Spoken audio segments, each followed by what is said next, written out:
All right. Baseball unstitched. Get excited. I don't know. Call a home run yourself because who wouldn't love to do that? Ryan and Evan here. Let's talk some ball, everybody. The winter meetings, man. Whew. That was fun. I love that MLB TV had it live most nights. I don't know about you, man, but that was fun. Yeah, it was nice to get insight for a week that is in the past been kind of only for really, really in-depth baseball fans. Kind of get spread out to the masses a little bit more. Again, the game's growing. Baseball is truly not dead. Shout out to the Baseball's Dead podcast. Dallas Braden, you're the man. Uh, we wanted to run you guys through some normal stuff here. It's really important that you guys have the opportunity to learn what signings happened during the winter meetings and then also what trades went down as well. So we're going to go through a couple of those things today for you. Make sure that you're aware of all of them. I'm sure you know about the Juan Soto signing, 15 years, $765 million with a big escalator. Willie Adames, probably the next biggest signing outside of maybe Max Fried, who we'll talk about in a second. San Francisco Giants, 7 years, $182 million. Jacob Webb, reliever, signed with the Texas Rangers on a 1-year, $1.25 million deal. Jonathan Loaizaga going back to the New York Yankees on a 1-year deal that also includes a a team option in 2026. Tyro Estrada signing with the Colorado Rockies, former San Francisco Giant, on a 1-year, $3.25 million deal. Yimmy? Flax, help me out here. Yimmy Garcia signing with the Toronto Blue Jays on a 2-year, $15 million deal. He's going to help that bullpen out a lot. Max Fried, the next highest dollar signing of the winter meetings, signing with the New York Yankees on an 8-year, $218 million deal. Nathan Eovaldi going back to the Texas Rangers on a 3-year, $75 million deal. Mike Tauchman signing with the White Sox on a 1-year, $1.95 million deal. Actually, exactly the same amount of money as he got last year. Jordan Romano, the new closer potentially for the Philadelphia Phillies on a 1-year, $8.5 million deal. And Alex Cobb to the Detroit Tigers after pitching 16 innings for the Cleveland Guardians last year on a 1-year, $15 million deal. Flax, what happened on the trade market during the winter meetings? Yeah, there were a couple big ones. Obviously, the Garrett Crochet trade. Garrett Crochet, opening day starter for the White Sox last year, will most likely now be the opening day starter for the Red Sox. Boston shipped 4 of their top 15 prospects: catcher Kyle Teal, outfielder Braden Montgomery, infielder Chase Maydroth, and right-handed pitcher Wickelman Gonzalez Baseball over to name. the South Side. Baseball name. Baseball name. Another big one that happened: Kyle Tucker to the Cubs. Um, Cam Smith, Isak Paredes, and Hayden Wisniewski making their way over to Houston. Devin Williams, potentially the new closer for the Yankees. We'll see where he fits in with Luke Weaver in the back of that bullpen. Yeah. Nestor Cortez and former D3 product Caleb Durbin being sent over to Milwaukee. We know you like that one. I love that one. A funny one that happened that was kind of a multiple two-way team trades, turned into somewhat of a 3-team trade. It started with Andres Jimenez and Nick Sandlin going from the Guardians to the Toronto Blue Jays for Spencer Horwitz. And then very quickly, Spencer Horwitz got moved from the Guardians to the Pirates, with the Guardians receiving Luis Ortiz, Michael Kennedy, and Josh Hartle. And then Jake Berger traded to Miami Marlins from the Texas Rangers for Echedri Vargas, Max Acosta, and Brian Mendoza. And then lastly, today, Jeffrey Springs and Jacob Lopez, both left-handed pitchers, moving to the Athletics of Oakland or Sacramento, however you feel. And the Rays in return getting a right-handed pitcher, Joe Boyle, which we love to see. First baseman Will Simpson and right-handed pitcher Jacob Waters with a round compensation pick thrown in there. So a lot happened this past week. The winter meetings were hot in Dallas. A lot going on, and I'm excited to dig into it. Yeah, there was a lot of discussion that when Soto was going to sign and after what would happen after Soto signed, I'm sorry. And it did heat up just like we expected. lots more to come. Only ad I had in there for you is the Guardians did also get outfielder Nick Mitchell in that deal with Andres Jimenez and Nick Sandlin. But past that, a lot happened. We're really excited to dive into it. There are a couple of signings and a couple of trades that we want to go deep into here, give you our insight, and that's exactly what we're going to do here on Baseball Unstitched. All right, so there was some signings here that we really loved. There was some signings we didn't like. There were some trades we really loved, and there was some trades that we didn't like. I don't know how else to put that. It's a 50-50 thing, people. You can only like or dislike these things. But we did really love the Willy Adames signing. Flax, break it down, man. Why is that such a great signing? This was one of my favorites for two reasons. One, it's Buster Posey, right? He's breaking into the game really, really quick. And he got him before Soto signed, right? So he avoids the post Soto tax, as we're now calling it. There was a little bit less competition around him signing this deal. It was a 7-year deal that very easily could have broached $200 million plus had it happened after the Soto signing. So I love Buster Posey getting out in front of it. The money and the value is so high. But if we look at Willy Adames and his growth as a player, his consistency as a player, from the time he was with Tampa to Milwaukee, and now verging into his career with the Giants, his hitter value, and when I say hitter value, I'm talking about his ability to affect his team scoring runs as both a batter and a base runner, is near the best in the league. And it's been that way for the last couple of years. His ability and his slash line with runners in scoring position and men on base versus bases empty is a good 30 points higher in those pressure situations, as we would call them. And that was something that the Giants struggled with mightily last year. They were bottom third in the league, hit 238 with runners in scoring position. So this was something they needed to bring into the organization. And then on top of that, he's got a great defender. He's got tons of range. He's got the ability to throw the ball from really deep in the hole. And that's a big ballpark, right? So knowing that you're kind of shoring up the left side of your defense is a really big piece. There's obviously concern signing anybody this long, right? How long is he going to be able to play at this high of a level over a 7-year contract? But I mean, what were some of your thoughts when you first saw this come out? Yeah, I love the signing for the Giants. I think one of the things that I look at with baseball players in general when you're looking to sign somebody for this time period is levels of consistency. WOBA is consistently and always going to be one of my favorite stats because it allows us to see production level from players, and it also allows us to see the consistency of production levels. Over 3,610 plate appearances, his WOBA has stayed within variance. And what I mean by that is it's only fluctuated up or down around 15 points one way or the other. That is what you expect. And when we say that, that is exactly what it sounds like. If he's within that expected range, we have a good idea of what we believe Willy Adames is going to do this season and potentially seasons as he, continues to progress through this contract. Age will obviously play a factor at some point in time, but I love this signing. He's a guy who plays baseball at the same level on a regular basis. You can't ask for more than that. Plus, shortstop, big ballpark, great arm. Relays are really important. The ability to get out there and help your team get an outfield assist because of that type of arm is going to be really big for them. My concerns with Adames are K rate and whiff rate. However, he's played with this K rate and whiff rate that he's had. Again, it's not something that's changed. He's always been below average in those two metrics. So am I asking him to change those things? I guess not really, but we have to flag them as a red flag because he is bottom third of the league throughout his entire career in those two metrics. Again, I just like the player overall. I like the signing. I think Posey also went out and got a clubhouse guy. I've never heard a bad word about Adames. So great signing for Posey. If I had to put my money on one guy in this class and I said it's got to be a shortstop, he went out and got the guy. And you brought it up. I don't have to really repeat it, but the Soto tax was real this year. I mean, it just has been. So getting him before that signing was huge.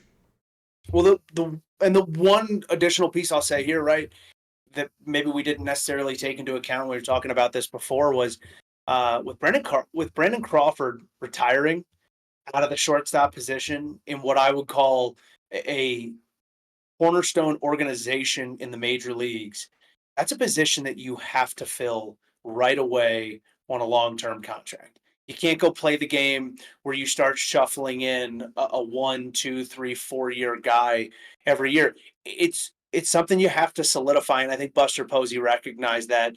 There's a lot of things he's doing within that clubhouse where he's really trying to change the vibe, change the culture back to where it was when he was playing and they were winning every other year.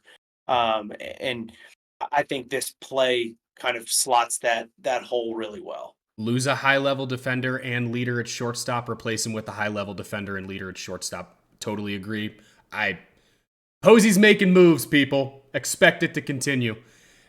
So we loved Adames, both of us. There was nothing that we hated about that in reality. Obviously, minor red flags. But let's move over to the trade side now. We did really want to dive deeper for everybody into this Garrett Crochet trade. Talk about getting a frontline guy for the Boston Red Sox. He was excellent last year. Flax, what do you got on Crochet? What is that doing for the Red Sox now? Yeah, I mean, let's be straight up about it. They went and got their number one. Yeah. There were only so many on the market. The value, the price was probably a little higher than a lot of people want to pay. I mean, at this point that we're talking, Corbin Burns still has not signed anywhere.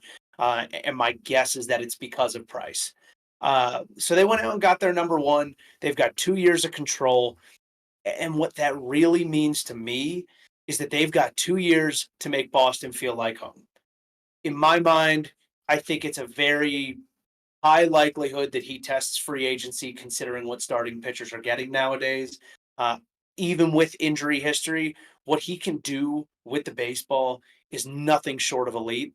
Um, and I think that it gives Boston the time to align what they're trying to build as an organization around him and show him that and get their sales pitch out there so that he can, again, like I said, feel like home, maybe sign an extension.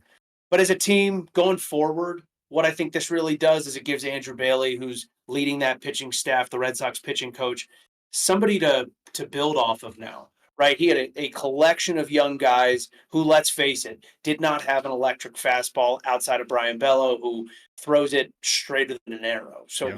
he had to work a lot of off speed, and Garrett Crochet has great off speed, but his fastball is near one of the best in baseball. It's absolutely electric from the left side. It's something that he can establish, utilize, and then work a breaking ball off of, like the majority of pitchers do in baseball.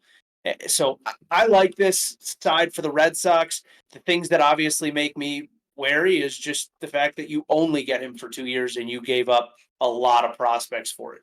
Granted, you kept intact your top three, uh, but you gave a lot for him. Let's be honest about Yeah. that. I don't know. I mean, from the Red Sox side, starting there, what do you like about Garrett Crochet? I agree with basically everything you said. I think just adding some statistics that I really enjoy, something I guess everybody should get used to at this point.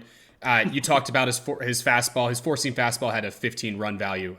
You can't replace something like that coming from the left side. That's immaculate. He's a StatCast god, as I like to joke. Go look at his Baseball Savant page. If you don't know that the red is better than the blue, can't help you. He was seventh in the league last year in XWOBA. 45.1% ground ball rate, never going to hurt any pitcher. You gotta love to see that.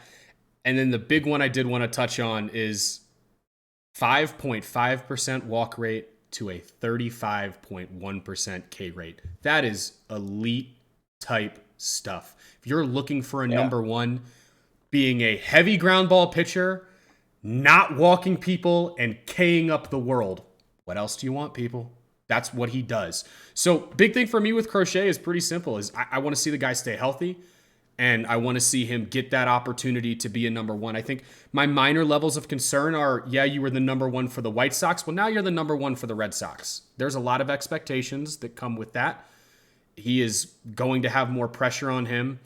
It's just going to be a little bit different. And he does have to be the overall leader for a very young staff. And he's not all that old himself. So we'll see what happens. It's great for the Red Sox as long as this guy stays healthy. The caveat is exactly what you said. In 2 years, can you make him a sales pitch to keep him there? I argue that baseball needs more people like me and you when it comes to those sales pitches, but that's another topic for another day. On the White Sox side, I love everything about it. If you're going to tear down the studs, please, by all means, go get top four prospects in the top 15 of Yeah, somebody else's absolutely. organization. You got two guys in the top 100 by MLB.com. Not only did you get two guys, but Kyle Teel is, in my opinion, I mean, he's arguably the best catching prospect in baseball. I think he's ranked third by MLB.com, but when you look at his overall intangibles, he could potentially be left-handed hitting JT Realmuto. That's how I look at him. I think he's got that type of upside, and he's that type of player. Braden Montgomery, probably the steal of the draft.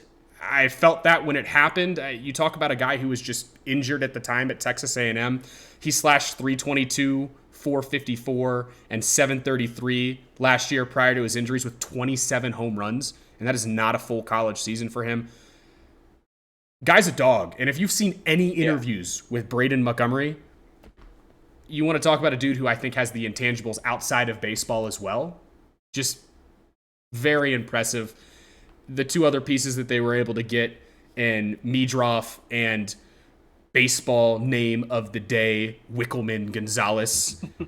Both are high upside type players. Meadroff is a bat first infielder, probably slots at best at second base, maybe a potential left fielder, high contact guy. And Wickelman Gonzalez has stuff. That's the best way to put it. Potentially 2+ pitches in a 4-pitch mix with a fastball that holds plane very well. Best way to explain that for anybody who doesn't understand what I'm getting at is, especially back in the day, you'd hear people talk about fastballs rising, and it looks like they're rising to the hitter. Really what's happening there is it's the fastball holding the plane because of all the backspin that is being put on the baseball, and it stays at a higher plane throughout the way it's being thrown. Wickelman does possess a fastball of that nature. So, look, if the White Sox can develop the guy, you're looking at a dude who's potentially you're somewhere between 2 and 4 starter for the long term. A lot of numbers. Yeah, I love the trade. That's what I'm getting at. What do you think?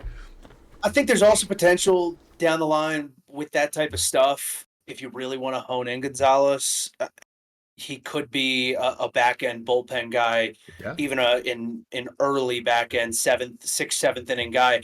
And if you're looking as a team to try and figure out a way to sneak out a over 500 season or a growth season, you know how you do it? You win close ball games.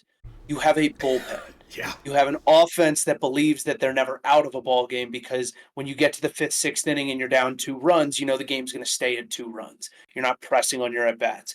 And then you bring in offensive hitters and some young blood, some young life that gets that group going. I love this move for the White Sox, and I love that Chris Getz really held on until he got to this offseason. If you remember at the trade deadline, Garrett Crochet was like the top of the list. Everybody's going to want to go after him.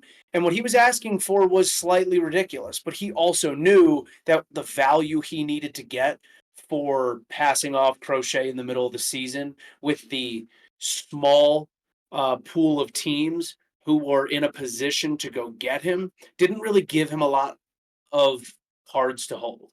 So you get to the offseason, you know that you go from basically 8 teams to 16, 17 teams that could realistically use Crochet as a guy to get them over the hump and into the playoffs. You know that you've got more asking power. You know that more teams within that 16, 17 team range have more buying power, and you use it to your advantage. And he went to the team that had what I think was one of the strongest pipelines going into this offseason. Again, a pipeline that wasn't even depleted of their top 3 prospects, but still gave up a lot.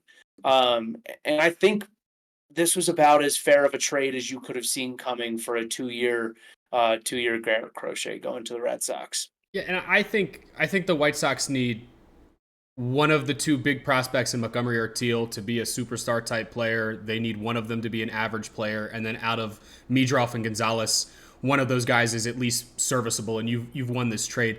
Giving you my comps on these guys, I think Braden Montgomery is at his peak left-handed Mookie Betts, maybe a little more power than contact comparatively to Betts, but the guy's got a cannon from the outfield, really good defender, especially if completely healthy. Again, I said I said Teal. I think he's JT Real Muto, but from the left side, if he's at his top. Meadroff reminds me of a Brandon Drury. That's kind of what I see with him. Maybe a little less pop than Drury, maybe a little more contact skill. And Wickelman Gonzalez, because of his fastball, if you haven't got to watch Brian Wu pitch yet for the Seattle Mariners in his short career, that's the kind of stuff, in my opinion, Wickelman has, and he just needs to kind of rein it in a little bit with some of the walks and a couple of other different things. But White Sox got a lot out of this. They did a great job doing that. I think that the next move from them is probably moving Luis Robert Jr. and trying to get as much as you can for him. But I agree with you. This is one of those few trades that you see and you kind of immediately say there's a high probability that both teams can win this. I think White Sox fans are probably a little scared of what happened with the last time they dealt a number one left-handed pitcher to the Red Sox. But don't stress too much, White Sox fans. There's some dudes in this one. Yeah. The Red Sox have a history of doing this where they build up a nice pipeline. They send someone away to go get some guys. I mean, listen, they sent off Hanley Ramirez. You know what they got back? Josh Beckett in the World Series. So they're passing off Kyle Teal and Braden Montgomery. You know what they're getting back? Garrett Crochet and a pretty good team that has a chance to make a push for the playoffs. And who knows? Maybe Garrett Crochet starting game one in the Fall Classic in 2025. Never know. Never know. It'll be interesting to see. All right, so the next thing that we wanted to sit here and talk about was what we just straight up considered the best trade, the worst trade, the best signing, the worst signing. Flax and I both felt differently about multiple different things, so we're just going to let you guys have it here. Flax, give me your best trade of the winter meetings. Best trade of the winter meetings, in my mind, is the Brewers side of the Devin Williams trade. Oh, okay. Spicy. The Brewers already have a closer. This isn't to say that Devin Williams isn't an all-star closer, but Trevor McGill went 21 of 24 last year before Williams came back from his injury. They're perfectly slotted in the back end of their bullpen. What did they get? They got a really, really good middle infield prospect, and they got what I think is a number 3 to number 5 starter in Nestor Cortez, who can go out, keep you in a ball game 25 times a year if he stays healthy. Again, he went through some shoulder, some elbow stuff the last couple of years, but if Cortez is coming across truly healthy, I think you're getting at least one season before he hits free agency of a guy that is going to keep you in a ball game. So I like the Brewers side of that trade where they kind of are moving themselves forward. Very clearly, the Yankees are in a win now scenario, and Devin Williams is a clean up the back of the bullpen for the next season type of pickup. I like that. I had my best trade was the Astros side of the Kyle Tucker move.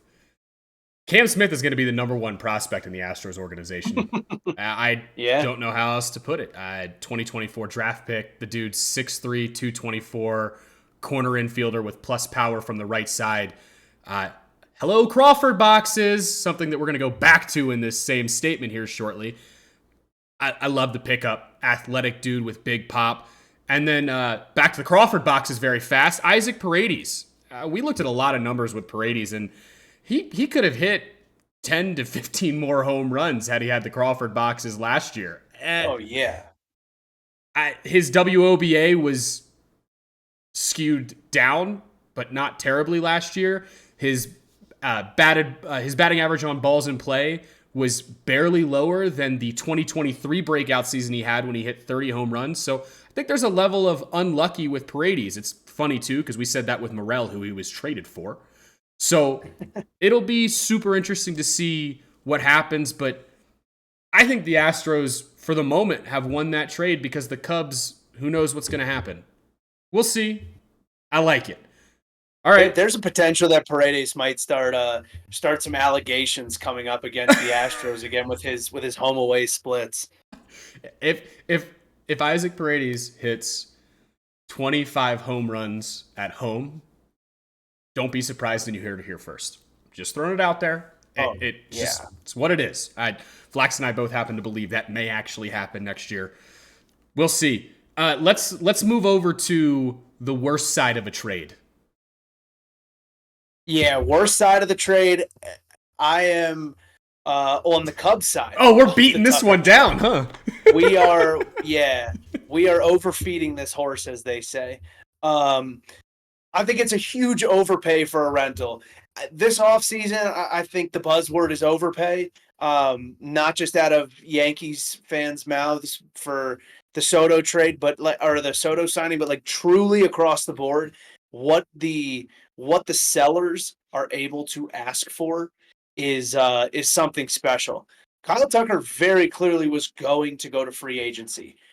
Maybe this gives the Cubs their year to woo Tucker and not have to do it from afar. It makes it easier to sign him in free agency, but realistically, he's going to come down to the money. We all know how that works. They Boris gave client? up. Boris client? Do we know? I don't know. You I keep don't know going. if I'm he gonna is. check.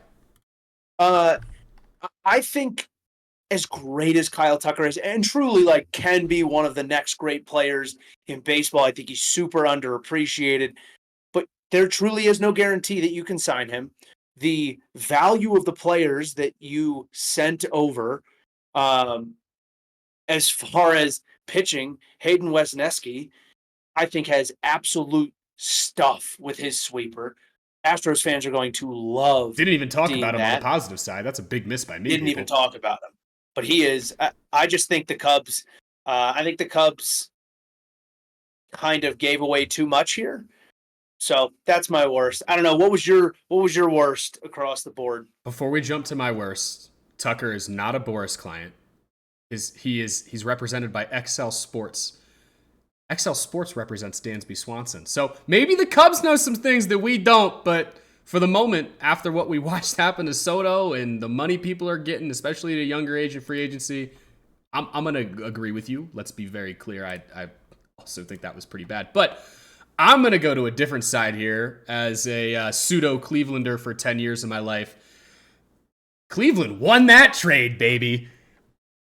The Jays lost on this one, in my opinion. Look, Andres Jimenez is arguably the best infield defender in all of baseball. I will never talk crap on that. The dude's a platinum Gold Glove winner. The problem is the Jays took all of what was left over on his contract extension. 97 plus million is still left over. I believe it's over the next 5 years. The Jays are taking all of that. That's a lot of money for a guy who the last 3 years has declined when it comes to the bat. And the reason why this is important to me is because he is the opposite from a statistical standpoint as Willy Adames. Adames has proven that his variance is within expected ranges. Andres Jimenez has more than enough plate appearances, and the one good year he had is an unexpected variance with the bat. So my argument would be is I would actually expect him to hit more like what he did the last 2 years than he did in his breakout year when he got this contract.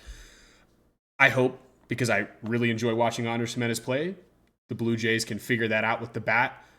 But I don't care how good your glove is. I don't think you can pay $97 million for a guy who then hits 8 very light hitting and does not necessarily help your lineup. So we'll see what happens.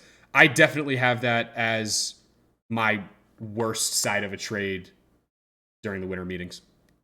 But Yeah, maybe they know something like we that. don't. Maybe they know something we don't. Best worst signing? We roll right into this. I made you go first, so I'm going to go first here with the best Yeah, I want to signing. hear what you have to say. Yeah, the Baltimore Orioles fan in you is going to love this. Max Fried. I think the Max Yeah. Fried signing for the Yankees is great. His expected value for coming into this was, I believe it was around $207 million. A couple different sources. It was probably somewhere between 190 and 210. I'll give it a range because everything deserves a range in this scenario. They paid $218 for him. In a market where you're paying a potential Soto tax and it feels like everybody has to overpaying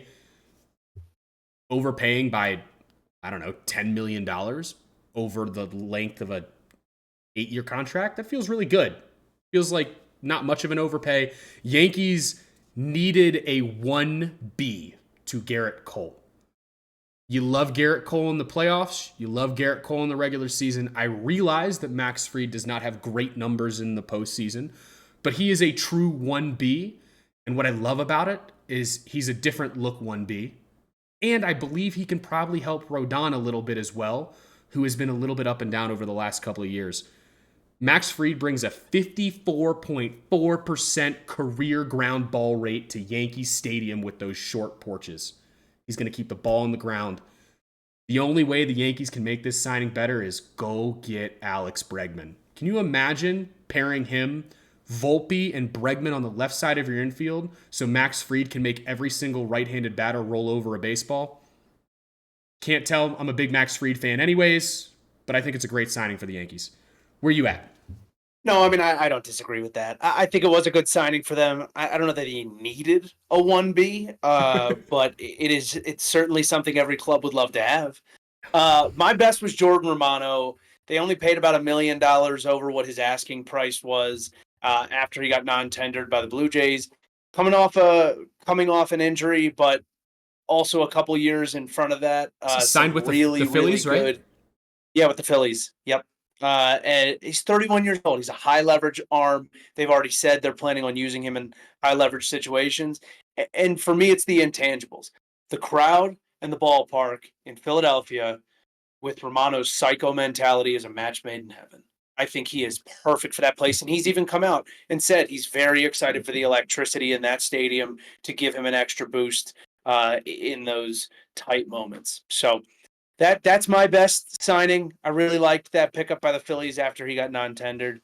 I'm curious, on the flip side, what's your worst signing? Yeah. Wow. One AL East team to another, and I'm going to bash your team, Flax. Sorry about it. I didn't love the Baltimore Orioles signing Gary Sanchez to an $8.5 million contract to be their backup catcher. I recognize it's a one-year deal. The truth of this is it's completely opinionated. I think they overpaid him, and I just don't believe in bat-first catchers as your backups. Adley is a really, really solid backstop who can handle a rotation. I would have loved the backup to be a guy who just handles pitching stabs extremely well. You're going to get a right-handed bat that can hit for power off your bench. You could have found that at a different position. Right? I think we both talked about it. James McCann has been with the organization, probably would have taken a similar to lower dollar deal to come back and be the backup catcher for the Baltimore Orioles. Oh my God, yeah. Little confused about that one from Elias, but hey, again, maybe they know something I don't. Yeah, he even talked about on MLB Network that he thinks that Gary Sanchez's defense is getting better, and he's excited to give him a hittable park with the left field wall coming in. So I don't know. We'll see. I tend to agree that was one of the worst signings I had seen. That number shocked me. I thought it was almost double what he deserved or what his market value spoke to. But I will say this. If you watch him in the winter leagues that he's been playing in, he's been absolutely tearing it up. So maybe he's going to come off a hot confidence stretch. He's still young. I think there's upside. Look, Gary Sanchez laughed at me trying to pull a tarp at AA Akron Rubber Ducks. He was a really nice guy. Him, Judge, and Severino were at the top of the dugout, laughing at all of us trying to pull the tarp onto the field. Gary Sanchez has an important place in my heart. I even like the player.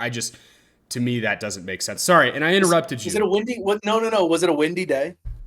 It was windy and rainy, and the umpires just wouldn't call the game. The Rubber Ducks our groundskeeper was yelling every curse word in the book for them to stop this game. They love waiting until the last minute. Oh, they love waiting. If listeners out there, if you have ever pulled the tarp on or off a baseball field, you know that if the wind picks up, it's a mess. It's just never going to go as well as you want it to go. The thing gets heavy. It gets cold. It's brutal. So I love that those guys were just sitting there laughing. They were cheering us on. And also it was hard not to notice Judge cheering us on at the top step of the dugout because he was 8 feet taller than everybody else. But yeah, he's a big dude. It was a pretty cool situation. They cheered us on until we had the tarp 3/4 of the way on and literally couldn't pull it anymore. So fun memory. But I guess back was probably already unplayable, and you were just covering up mud at that point. I'm assuming 100,000 bajillion% correct. Yeah. All right. Sorry. Back on topic here. Your worst. my worst signing, Alex Cobb. What are we doing? This is what I call a personality hire. They gave him too much money. He's coming off a season where he basically didn't throw. They paid probably $4 to $5 million over his value. You could have made an argument that they paid 7 to 8 over his true value. He's 37 years old. They paid a veteran number 5, veteran number 3 money. You could have paid 32-year-old Nick Pivetta the same thing. He's coming off a great 2-year stretch, only getting better, played for big organizations, could have truly been a number 3 behind Tarek Skubal and uh, Jackson Jobe, yes? Yeah, I thought so. Maybe I'm wrong. You're making me second guess myself now. Yeah, Jackson Jobe, you're good. God, no, name was escaping me. Right, like there's a very clear spot here where there are other guys on the free agency market that called for less money than $15 million for a single season. Listen, they may get a great innings eater out of Alex Cobb, who's going to show Tarek Skubal the way, show Jackson Jobe the way of being a true veteran professional in the game of baseball, and then he'll walk away, and the Tigers will be better for it. That's why I call it a personality hire. I don't know that you just paid a $15 million contract to a guy who's going to match that value. That's why I call it my worst signing of the offseason so far and of the winter meetings. And I think you could make an argument that where the Tigers are after a really nice run last year, yeah, maybe Pivetta gets AAV of 17 to 21. We'll give him a range there too. But you would also argue that might help the team a little bit more. So personality hire is a good way to put it. We're going to hope for the sake of that young, talented rotation that Alex Cobb was the guy for them to follow. The money doesn't make sense right now.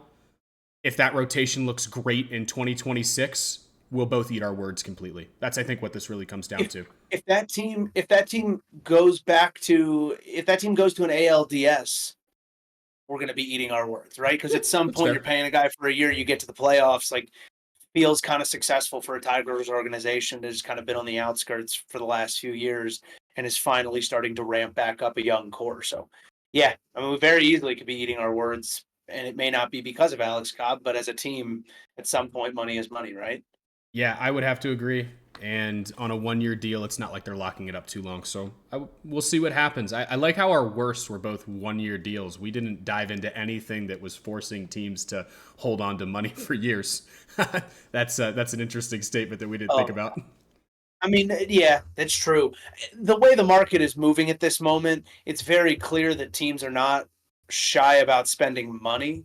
It's more giving up prospects. So if a guy's taking on a long contract, right? If in 2-3 years Willie Adames is kind of declining and the Giants want to move on because they've got a young guy in their organization that they want to take that spot, the chances that they could move his money somewhere else and maybe get a little bit less in return, but also get it off the payroll isn't impossible. I mean, look at Andres Jimenez, right? Like it's a Yeah. great example of where you can sign a big contract, you can move money, people can take on the dollars without having to give a ton away. So I think that's probably why we both lean on a 1-year deal because you're basically paying too high of a price for a rental. Yeah, I agree. We'll see what happens.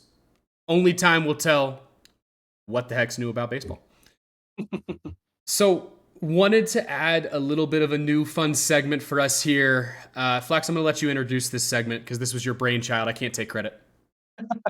I appreciate it. This is what we call will they, won't they. So we're both going to pick a team and say, will they, won't they make the playoffs? Very short, quick answer from the other person off the top of your head. And then will they, won't they, over under a specific stat line. So this week we're going to do over under 35 home runs. I've got my guy in my head. I've got my team in my head. Ryan's got his. So we're going to get right off the bat here. Ryan, will they, won't they make the playoffs? Give me your team and I'll let you know what I think.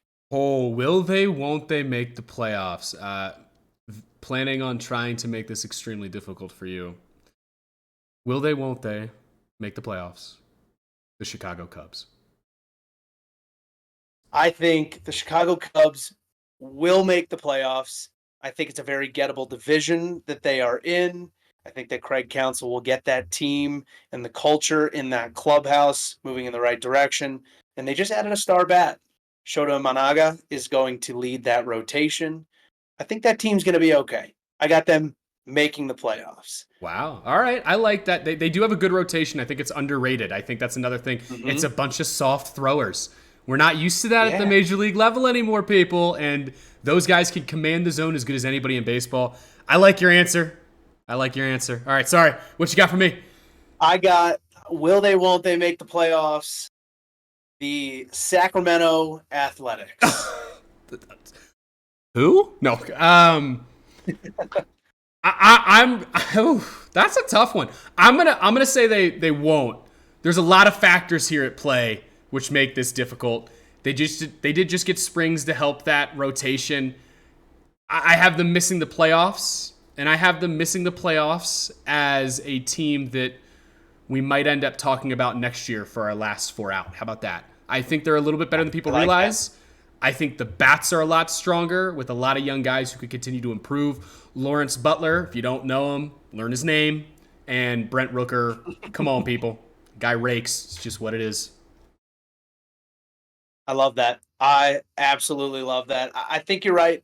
I think that's probably where they're going to sit. But the vibes are changing over there. Mark Kotze's got that team bought in. So you never know. We got Okay, to I'm watch going to give Mark you. Kotze real quick, though. We got to watch Mark Kotze. And if you watch Yeah, Mark it's Kotze true. play baseball, you'd understand why two guys like us believe in him. It's just what it is. But I will say this as it's like I almost feel like I'm starting to understand the generation above us watching some of these managers that are in the game and like the older managers yeah, that are in the game, right? Like the Dave Roberts out there. Like for us now seeing like Stephen Vogt and Mark Kotze and like some of these other guys that we grew up watching, now they're like kind of the old guys who are managing teams. It's fun to see though. totally agree. They are the exact guys that you would expect after having watched to become managers. First guy that you watched play baseball that you remember becoming a manager. Oh God! I'll give you First, mine. give me yours. Brad Osmus. When Brad Osmus got the job for the Tigers, that's the first one of the guys that we got to watch play. That's the first, for whatever reason. That's the first one that always comes to mind. I was like, wow, I watched that guy play, and he was the manager of the Tigers. It's a few years back now, Flax. Yeah, I think Aaron Boone is probably mine. Not Girardi? We did get to watch the end of Girardi, which is why I'd No, always don't no, know. we got to watch. We did get to watch the end of Girardi, but I'd say like as a player that I remember watching play There. and then turn into a manager, I think Aaron Boone's probably the first one that I was like, oh, we're there. Like we are there now. Where guys that I remember playing are now managing baseball clubs. I think that's probably the first one for me. Love it. Love it. Yeah. All right. Okay. Last piece here. Over under 35 home runs. I'm gonna give you one. Brent Rooker. Over under 35 home runs. Brent, don't let me down. Taking over 35 home runs for Brent Rooker. And I'll tell you why. Not only is he, for some reason, an underrated bat, doesn't make any sense to me, but he gets to play in Sacramento. Yes, That's he only does. going to help the situation.